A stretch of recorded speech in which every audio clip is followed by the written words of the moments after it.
hard to say exactly what goes into making a Marine, or a man for that matter. But whatever it is, there are two basic elements you always have to have. When I call off your last name, you're going to answer up, sir, here, and sound off your first name. Alice. One is good material, Brooker. and the other is the right environment. Buck. Here, sir, Gary. If the Marine Corps has come to be known for the caliber of men it turns out, it's largely because of the value the Corps places on both of these requirements. It may not look like it, but the Corps is very careful in selecting its recruits. And when it comes to training them, well, you can judge for yourself. For all Marine recruits, processing begins right here. You're now at Marine Corps Recruit Depot, San Diego, California. You're about to start your first day of processing. There are 5 days involved in processing. These 5 days do not count as part of your training. From now on, the first word out of your mouth is going to be sir, unless you are asked a simple question that can be answered with a yes or a no, and then you will answer yes, sir, or no, sir. While you are here, we'll expect you to act as a man. You'll be treated as a man. From now on, you will do things to the best of your ability, and you will move as fast as possible. Almost as much a trademark of the Marines as the way they carry themselves and walk is their distinctive hairstyle. It takes some time for recruits to develop the other characteristics, but they can get the haircut in just a few minutes, which is just one of the many practical advantages of this kind of haircut. The haircutting begins the processing, and in a way, it's rather fitting because it graphically marks the kind of radical transformation the recruits can expect in other areas.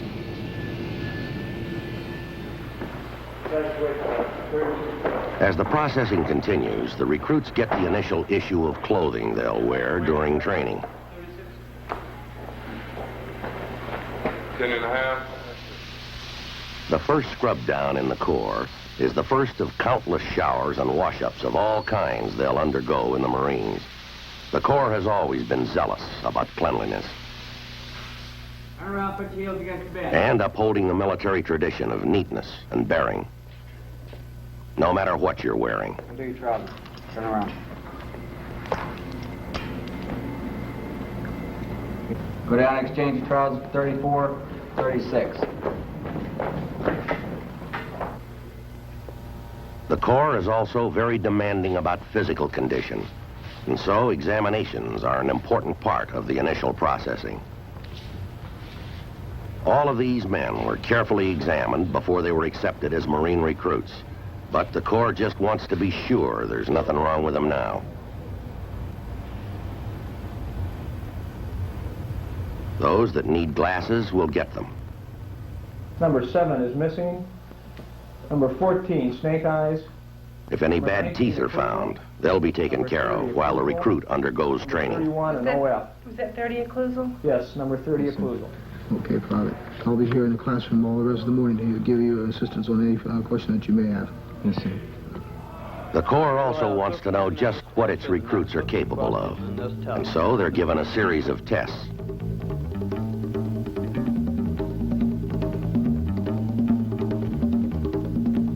Those with some special skills will get more tests. 15, 18, 16, 19, The PT, or physical training tests, are designed to be equally revealing about the physical condition of the recruits.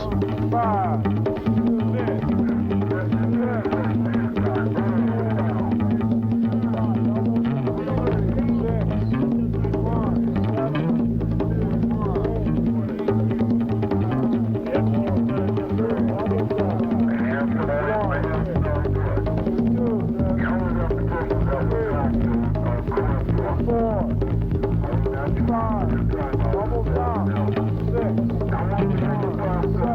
Those that require it will get extra training and attention to ensure they meet the requirements set for all recruits.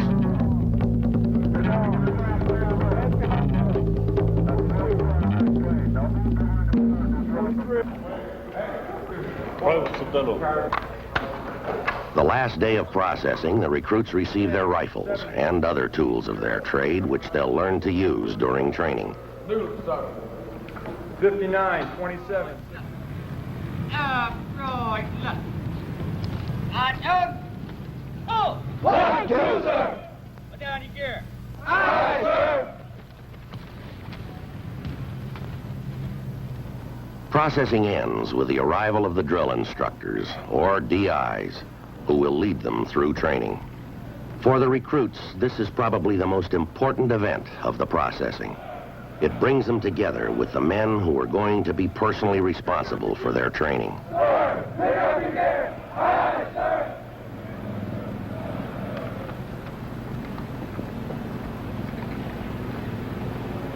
Eight to the left. Sir, next to the left. Aye, sir.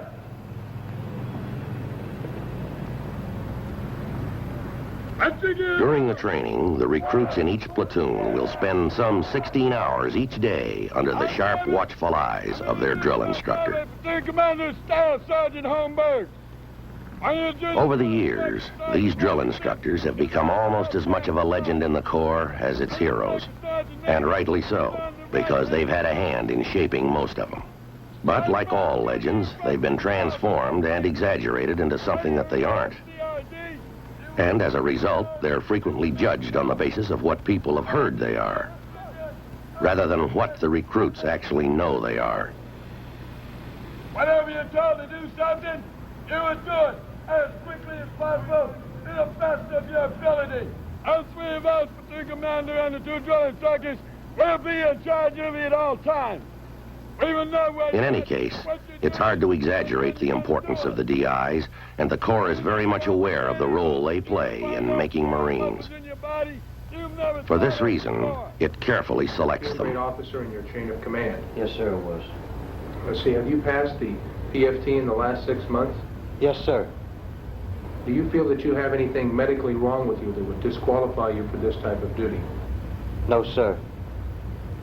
Step Sergeant Green, you realize that this is a very challenging job and a very demanding job. It'll probably mean that you'll have to spend approximately 8 hours a week at work and probably have to be away from home every third night standing the duty. Do you want to be a drill instructor? Yes, sir, I would like to be a DI. Then just as carefully trains them at its drill instructor's school. Period of instruction, we're going to be covering the Daily 7 exercise. You, as drill instructors, must know the Daily 7 exercise in order to teach your recruits. The Daily 7 exercise is nothing more than a warm-up exercise. Welcome aboard, Sergeant. Thank you, sir. Please take a seat. Just out of drill. When they do become drill instructors, they work under the supervision of a series commander who is responsible for all the platoons in a particular series. Thus, whatever he may be, every DI is carefully selected, carefully trained, experienced, and under constant supervision. While you're in luck, Sergeant Cruz, we're just picking the series up out of receiving, and to be able to get with them all the way through, I think it'd be a very rewarding experience. It's much better starting with them. So I'll be seeing you on the drill field. Give me your buttons on button, huh? No, sir. Answer him, can't hear you. No, sir. How about getting your weapons squared away? Yes, sir. And if he seems brusque and impatient, it's because he has a tough job and not much time to do it. Recruit training actually begins with the DI taking over and telling their platoons exactly what will be expected of them. The first place they run up against these demands is on the drill field. They get more of the same in physical training, where they begin with the basic exercises.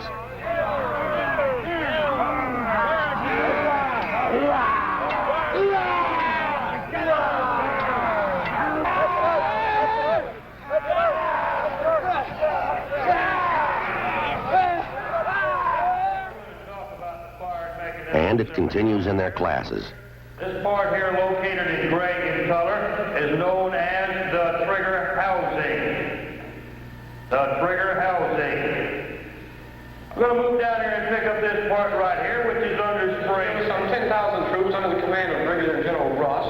The Marines over here on the other side with only 500 men. Careful not to touch the inside portion. And we're going to place the dressing directly on the wound.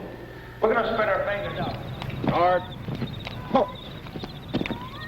There are also practical applications, such as guard duty.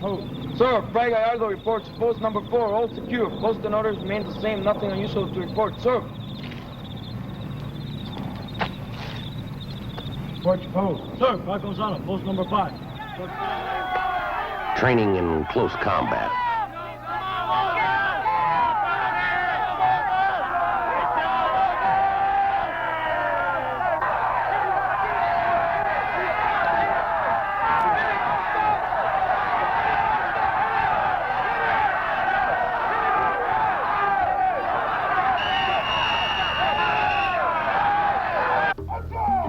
Also, hand-to-hand combat.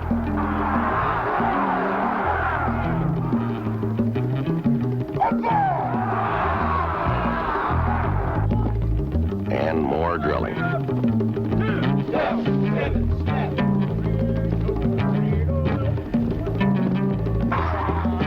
Everybody's constantly tired and aching these first days of training.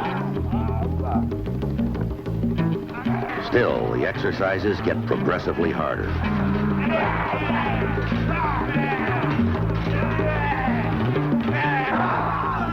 But they keep at it, and for most of them, it pays off.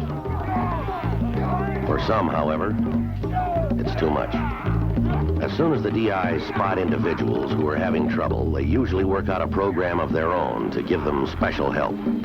However, when a private's inability to progress hinders progress of the platoon and other recruits, he is assigned to the special training branch.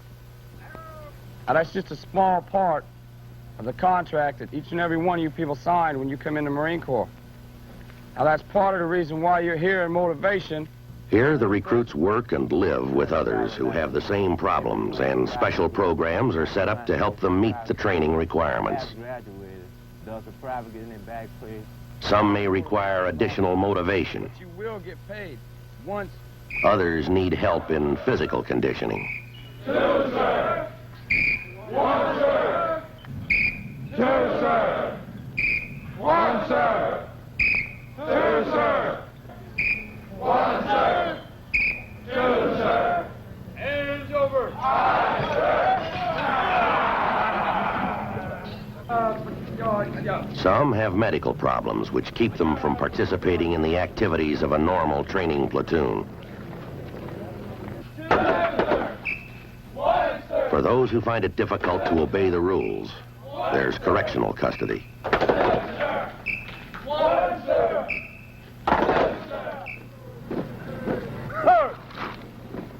By the time the final days of the first phase of training roll around, everyone is beginning to feel that they're a part of a team. By now, the soreness and stiffness have begun to disappear.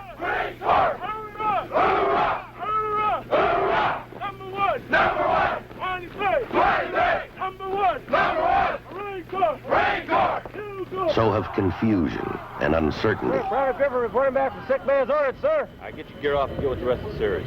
All right, sir.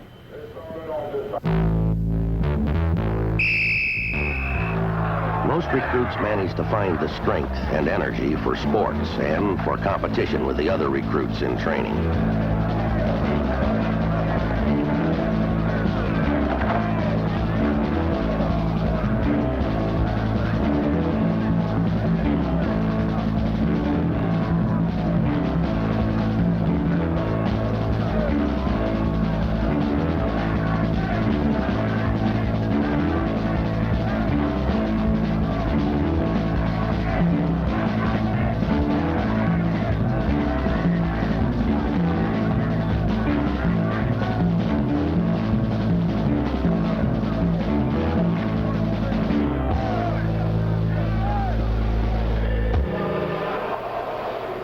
Drown-proofing is a vital part of recruit training, with every man required to swim at least 75 meters, fully clothed, and carrying a rifle.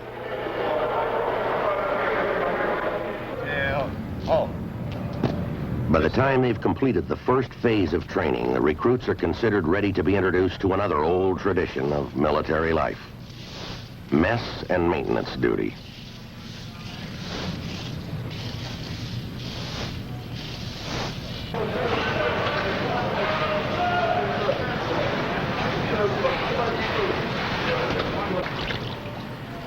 recruits have a week of mess and maintenance during their training. Bone structure. You have to rely on They spend the next 2 weeks at the rifle range. No. First, learning how to use their rifles. Weapon into your shoulder, rotating up, keeping the right elbow up high, straight up. Bring the elbow well underneath the piece, aiming in, getting a good natural point of aim, squeezing the trigger straight to the rear. Then, practicing to develop skill.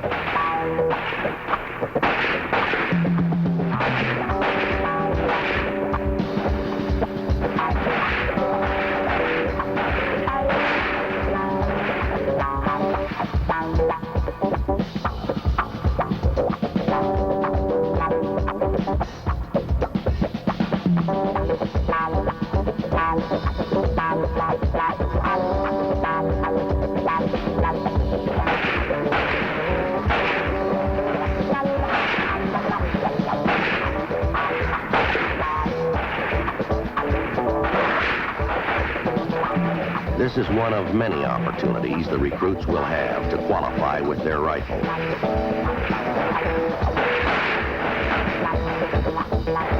All Marines are required to fire for score once a year.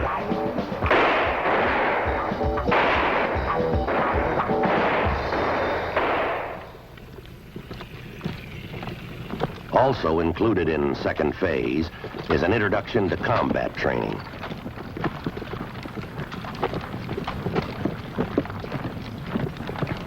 Here, the recruits are trained in basic skills they'll need in the field. Go up to 360 degrees. They learn how to use a compass. It's composed of that makes up the earth. Now then, what we're going to learn today is how to shoot an azimuth. Before we can do this, we must practice using maps. Such as the point, if you look to your rear, where the little radar is set up on the hill. Here, they have a chance to actually work with mines and demolition charges. Pick it up and keep your finger on the door all the time. The recruits also learn to use grenades properly. Prepare to throw. Throw grenade. On the way!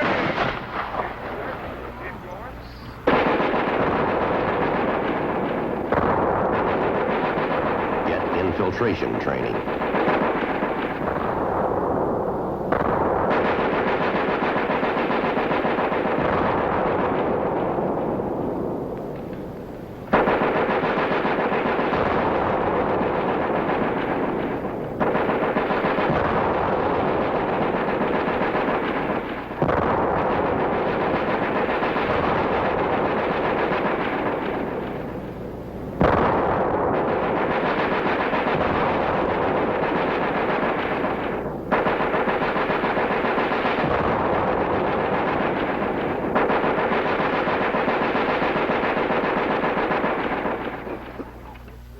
Combat training introduces the recruits to the kind of food and living conditions they'll encounter in the field.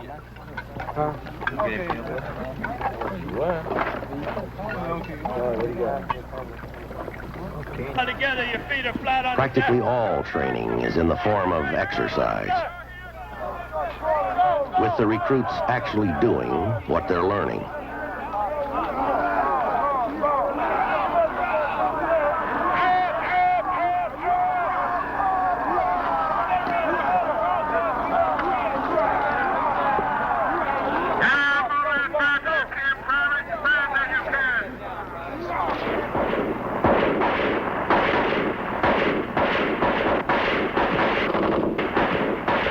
Many of the training activities take place at night.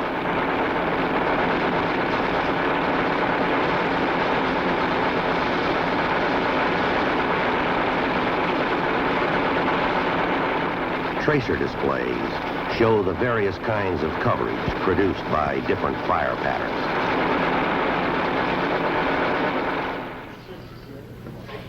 The men return to the recruit depot for the third and final phase of their training. This is a spit and polish period, and everyone is very much aware that there are only a few weeks of training left. With the recruits expectantly looking forward to the end of their arduous and demanding schedule. and the drill instructor struggling to smooth out the rough edges in time for graduation.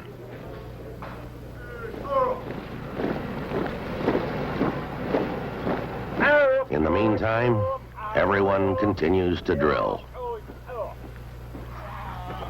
The physical training is harder than ever. Still, everybody does it. Their schedule is tougher than ever, but now they can handle it without straining. You don't see anything to it. You don't do anything about it. For those who display a potential as leaders, there is a special program to develop it and make them aware of the challenges and rewards, as well as the responsibilities of leadership. Almost before anybody can believe it, graduation day arrives.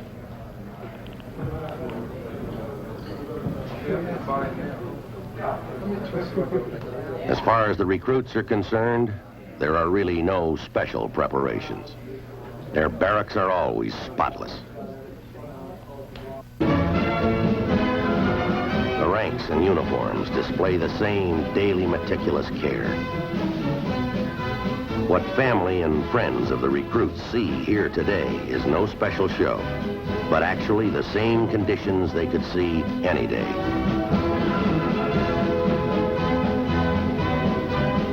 The big difference, of course, is in the recruits themselves. For parents and relatives, it's well worth the long trip many of them have made to be here. It's a proud and happy day for families and friends. The recruits' pride and feeling of accomplishment seems to be contagious. Even the seasoned-old mentors who have gone through this many times before feel it. And some of those tough, stone-faced characters will even sheepishly admit that they feel a great sense of loss every time graduation day comes around. It's an especially proud day for the recruits who receive awards. And there are many, ranging from the most outstanding recruit to those who have excelled in the different areas of training. But whether or not they received a special award, all the recruits have a feeling of achievement. They've earned the right to be called Marines.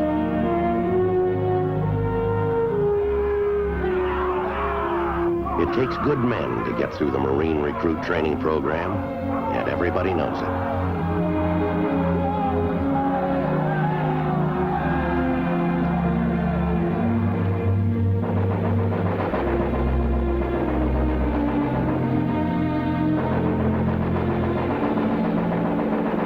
Two facts you can't get away from. It's that the Corps obviously started with some pretty good men. And it's equally obvious that it did a pretty good job of training them. The whole thing is nicely summed up in the words of one mother who wrote, "We sent you a boy, and you sent back a man." She could also have said, "You sent back a Marine."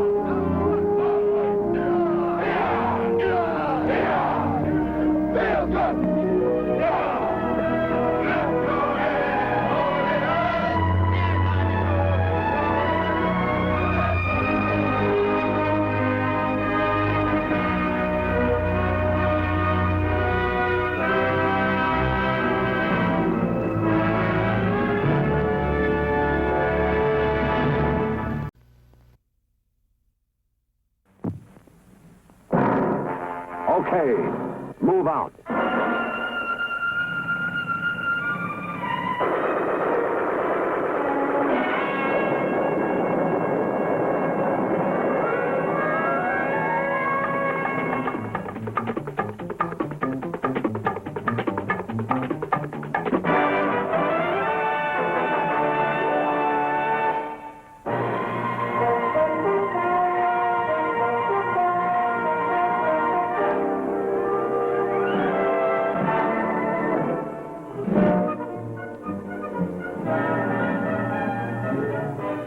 The war in Vietnam has many faces. It isn't just a simple matter of locating and destroying an enemy who hides in the jungles of this Asian nation. There are human needs to be met if the people of this land are to fulfill their destiny as a free society, and the ultimate real victory is to be won.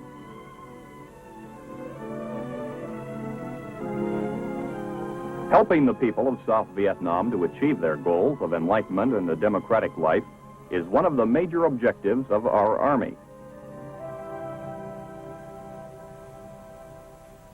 I want you to explain to them that we have two kinds of thermometers here. We have the oral thermometer, and we have a rectal thermometer. Explain to them, please, that we have oral thermometer and rectal thermometer. Our nation-building programs are causing more and more Vietnamese to turn their backs on the communist-controlled Viet Cong. The enemy devotes increasing effort to prevent our programs from succeeding.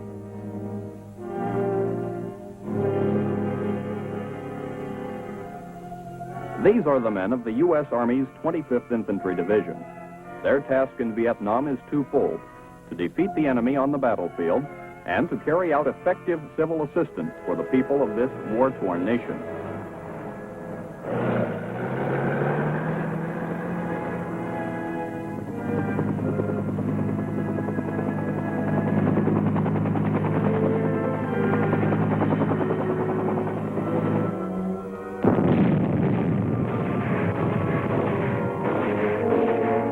Day to day, the men of the 25th, the Tropic Lightning Division, must live up to their honored motto and be ready to strike.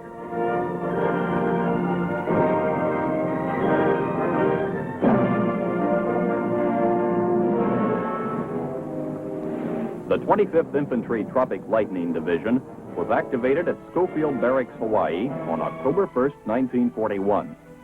Composed of organizations which had been in Hawaii since 1921, the 25th is known as Hawaii's Own. Training exercises for the division in the Hawaiian Islands area during the early 60s were concentrated on jungle fighting and were reminiscent of the Tropic Lightning's bitter battles on Guadalcanal in 1942 and the historic Philippines campaign of World War II. By 1965, the division was slated for service in Vietnam. Training was intensified for these veterans of the Korean conflict. In December, deployment of the 25th Infantry Division to Southeast Asia began. First to leave Hawaii were the men of the 2nd Brigade, responding to the request of the U.S. Military Assistance Command in Vietnam.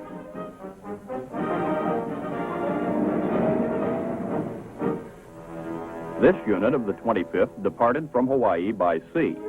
Once again, the Army's ready force in the Pacific was being called into action.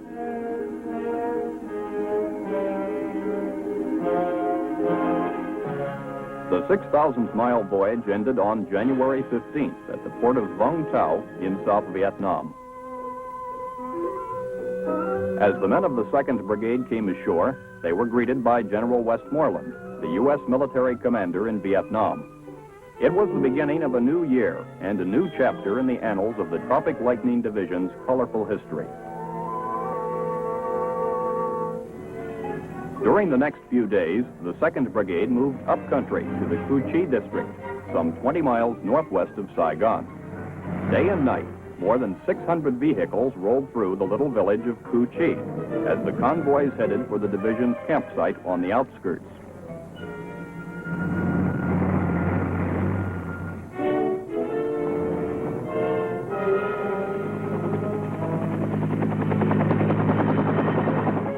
Meanwhile, the division's 3rd Brigade had begun arriving from Hawaii by airlift.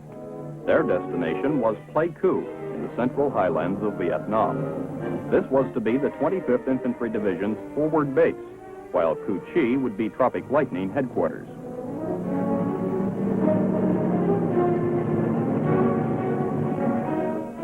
Called Operation Blue Light, the airlift of the 4,000-man 3rd Brigade by the U.S. Air Force was completed in record time. 8 days were shaved from the schedule as the brigade's men and materiel were delivered to Pleiku in the largest airlift ever attempted.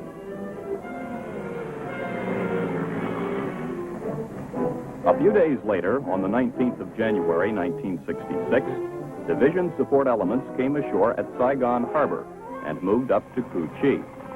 2/3 of the Tropic Lightning Division was at home in Vietnam.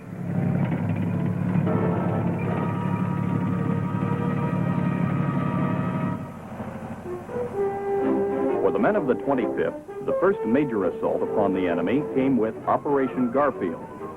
From Pleiku, units of the 3rd Brigade were flown southward to Darlac Province and the Viet Cong-infested area around Ban Mi Tu.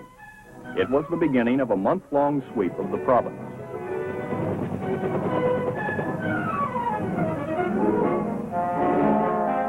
The VC were difficult to pin down, and the searchers were plagued by hidden snipers. As the Tropic Lightning troopers pressed forward, the Viet Cong withdrew deeper into the jungle.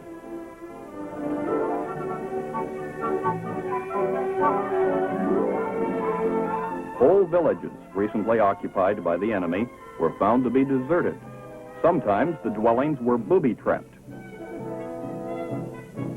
All documents left behind by the enemy were carefully studied for military intelligence.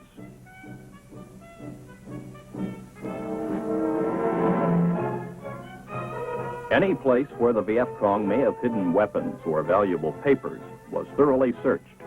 Even the contents of these bags were examined.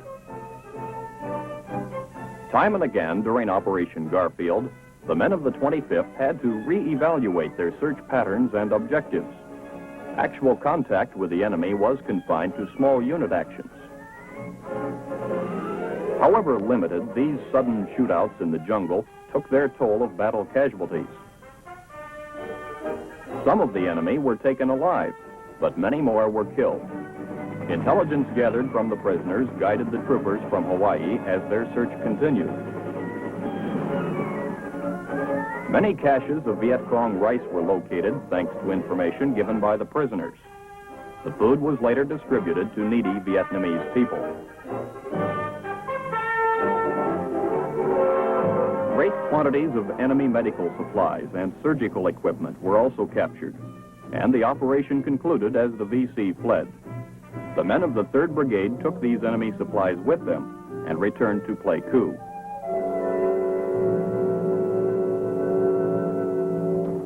Meanwhile, units of the 2nd Brigade were conducting Operation Kahuku in the area around Cu Chi. Supported by armor, these elements of the 25th ran into heavy resistance as they approached the Micheline rubber plantation. Enemy mortar fire rained down upon the advancing armored personnel carriers. Some of the machines were rendered inoperable as a result of the enemy fire, but this did not deter the Tropic Lightning troopers from continuing their advance.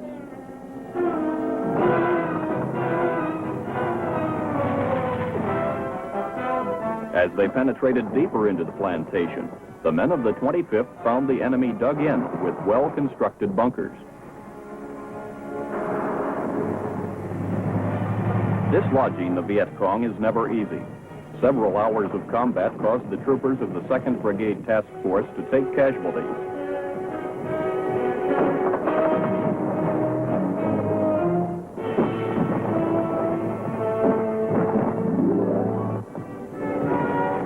But, in the end, the VC were overcome by superior firepower. And the underground fortifications were overrun by the Americans. Many of the Viet Cong were slain. The remainder fled from the battlefield. This day, the reign of terror for the local people had come to an end. The enemy would not return. On April 29, 1966, almost 3.5 months after the arrival of the rest of the division in Vietnam, the 1st Brigade landed at Vung Tau. The deployment of the Tropic Lightning Division from Hawaii to Vietnam was complete. Within a matter of hours, elements of the 1st Brigade were airlifted to Cu Chi to join the 2nd Brigade.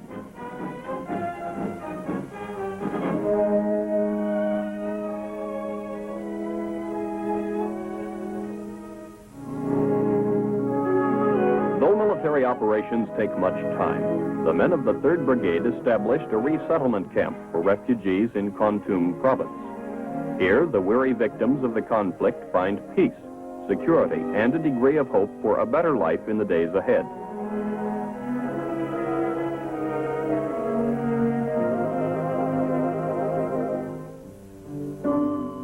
In recognition of the division's humanitarian efforts and its growing program of civil assistance programs, the men of the Tropic Lightning Division were honored at an award ceremony. Brigadier General Glenn D. Walker, then the Assistant Division Commander, and other high-ranking staff officers accepted the award for the 25th.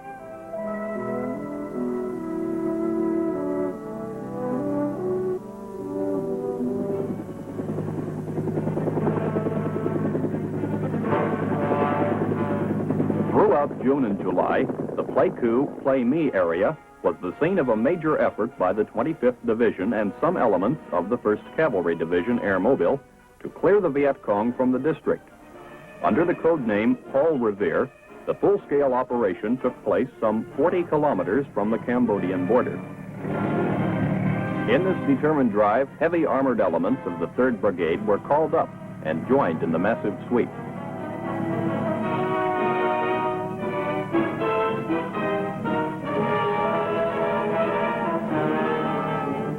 Everything in the book was to be thrown at the VC on this one. The activity grew at a feverish pace, and the task force began to move.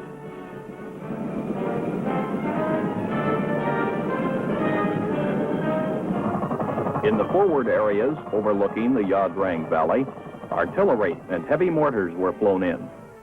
Fire bases were set up, and suspected enemy positions were zeroed in. Now airborne, the assault troops of the brigade were headed into action. Preparatory fire support began.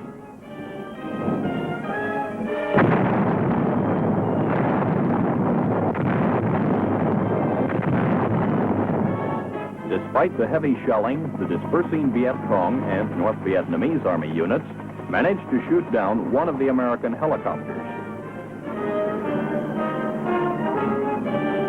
However, the U.S. troops continued to join the battle.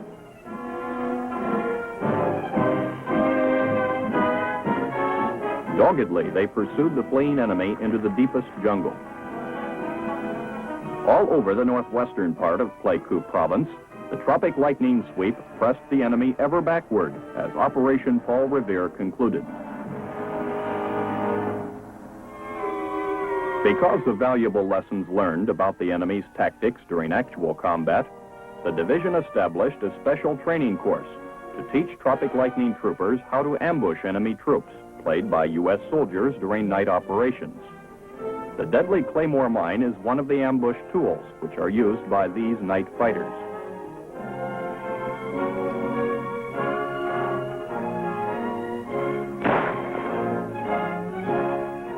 Though the 25th Infantry Division is well trained on the subject of guerrilla warfare, Major General Fred C. Wayland, who was then the commanding general, felt the men would benefit from special instruction on ways to trap the enemy.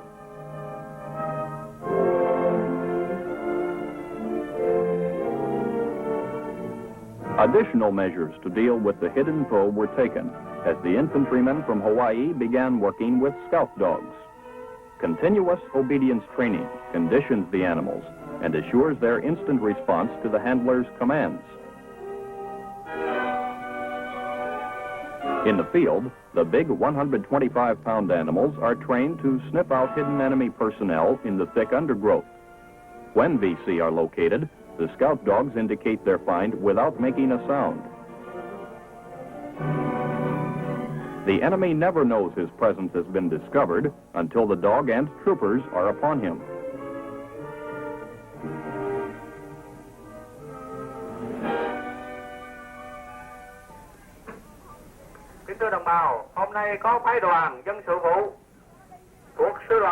While continuing their combat operations, the 25th Infantry Division, along with all other U.S. Army units in Vietnam, began putting more emphasis upon psychological warfare and pacification programs. Residents of a suspected Viet Cong village are called out for a well-planned pacification festival. Meanwhile, the hamlet has been surrounded by both U.S. and South Vietnamese troops. In a thorough screening process, Vietnamese officials carry out indoctrination of the villagers, assisted by soldiers of the 25th Division, pointing out the fallacies of the Viet Cong ideology and offering a better life in exchange for loyalty to the Saigon government. First stage of the screening is the 25th Division Interrogation Section. Here, villagers are identified and military intelligence gathered. Ask her what her husband does. Chồng chị làm tài xế không? Làm phụ, làm lơ đó hả? How old is he? Anh bao nhiêu tuổi rồi chị? Ở trong khai xanh mới 17. Tôi xẹp 18. How old? 17. How old is she? No, him. Chị bao nhiêu? Tôi sinh 1944. The Vietnamese Information Service is next to process the people of the village. At this section, they learn of the various assistance programs which the Saigon government is making available to the needy of the nation. The section set up by the psychological warfare teams assists the Vietnamese in distributing literature aimed at politically repatriating the individual with communist leanings. One of the most important aspects of the pacification process is the free medical service given to the villagers. What these physicians and medical aid men do here is long remembered. In the final stage of the screening process, the Helping Hand section determines the most immediate needs of each family and distributes a wide variety of items considered basic for day-to-day living. Pacification festivals like this one are conducted as a joint effort of both the American Military Command and the government of the Republic of Vietnam. Everywhere, the results are encouraging.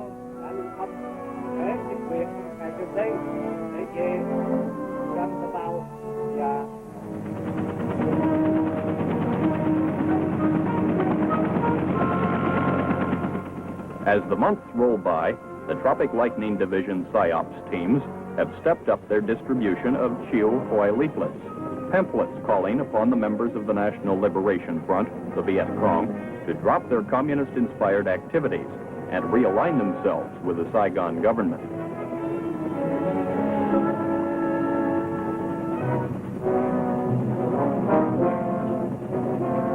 By every means available, the leaflets are disseminated throughout the division's area of responsibility, a major campaign to win over the hearts and minds of the enemy within.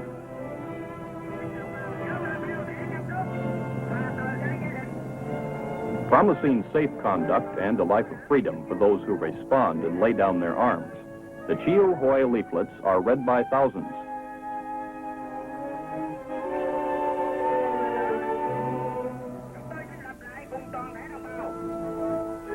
And the campaign works. Previous hardcore Viet Cong are defecting to the Americans by the hundreds.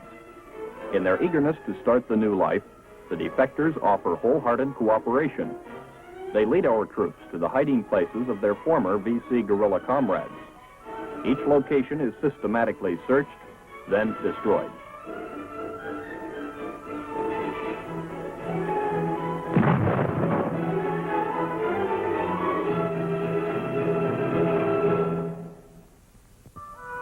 In the struggle to win over the dissident elements, one of the most valued aspects of the Civic Action Program is the medical assistance work being carried out by MedCap teams.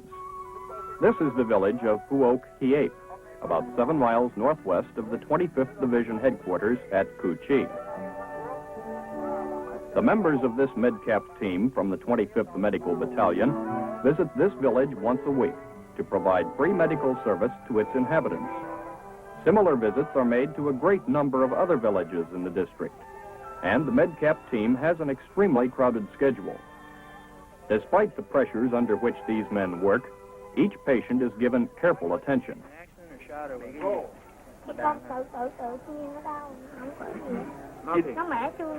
he's got a bad fracture here. He must maybe the bone in there.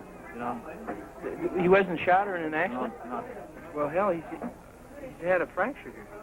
Nó bị cái gì chứ tự nhiên sao bị He says no. How long has he had drainage like this? Bị bao nhiêu lâu? And I think what he's got is an osteomyelitis with fistula and chronic drainage. And what we'll do is ask him to come back next week with his parents, and we'll try and make arrangements for either go to Saigon to the hospital or up to the Back Hospital and we'll get x-rays and see if it can be debrided or maybe just put him on long-term antibiotics. Do you think he understands? Would you ask him, do you think he understands to come back?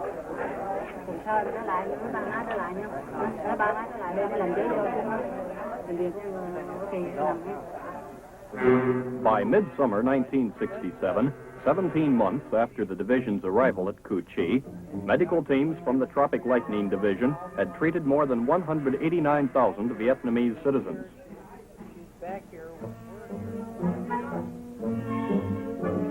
The overall civic action program being carried out by the 25th Division takes many forms.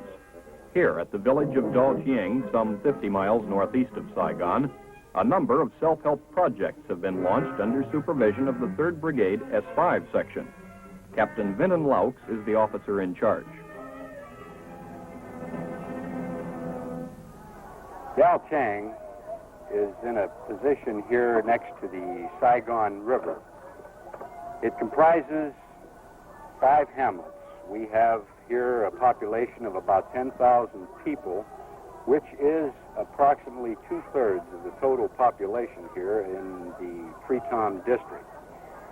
Because of our position next to the village, we feel that we can get in here and do civic action work with the people and thereby reach most of the people in the district. What we try to do mainly is create projects for these people in coordination with the district and village officials that are going to be, number one, long-lasting, and number two, projects in which the people are going to derive a lasting benefit. We try to get these people, and we have been very successful in getting them to do projects on their own, in which we provide materials, technical assistance, and then they do the projects. I truly feel that the willing cooperation and the enthusiasm shown by the people here in Giao Chang is a good indication that these people feel secure from VC in the area here, that they want to see their village progress, we have come a long way in the time that the brigade has been here and has assisted these people. And I think that in time to come, we're going to find these people contributing more and also feeling more secure in their respective areas here.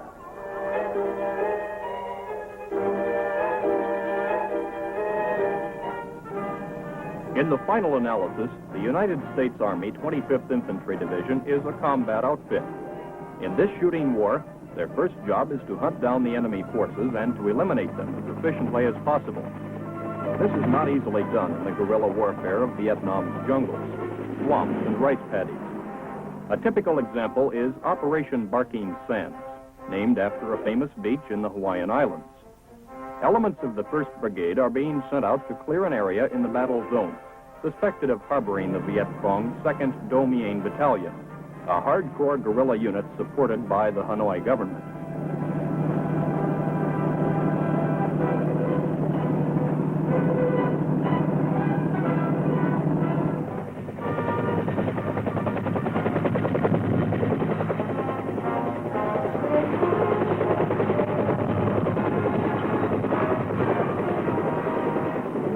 The trouble spot is a place with the improbable name of Ap Na Biek, about 10 miles east of the division's Cu Chi base. The plan called for the assault force to go in 2 waves, landing about 100 yards apart. At the landing zone, the first wave received fire from the Viet Cong and was immediately pinned down.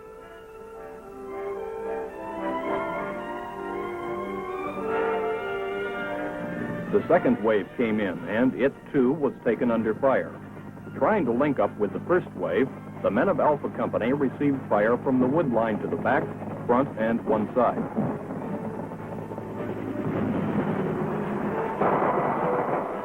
They kept pushing ahead, while the forward observer called in the helicopter gunship for suppressive fire.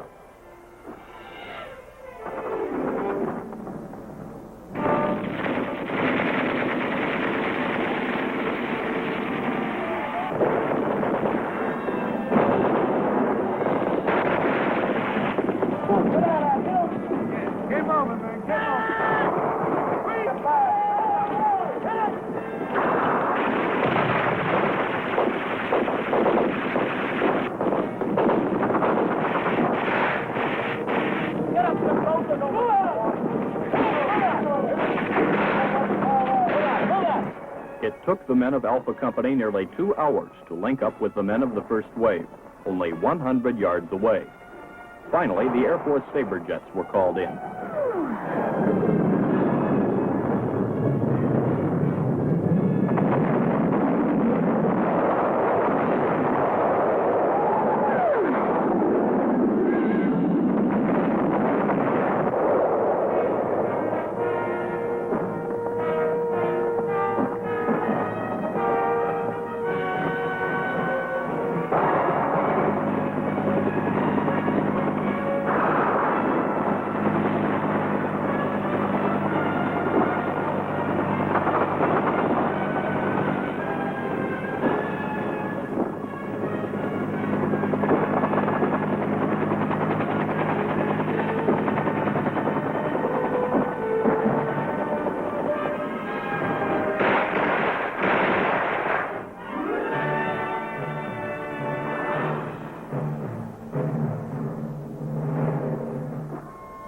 Operation Barking Sands.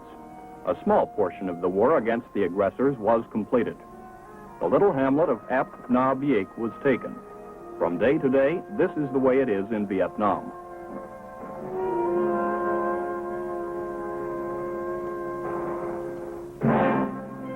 As the conflict continues, the 25th Infantry Division of the United States Army fulfills its daily missions of compassion and nation building on the one hand, and the stern duty of ground combat on the other.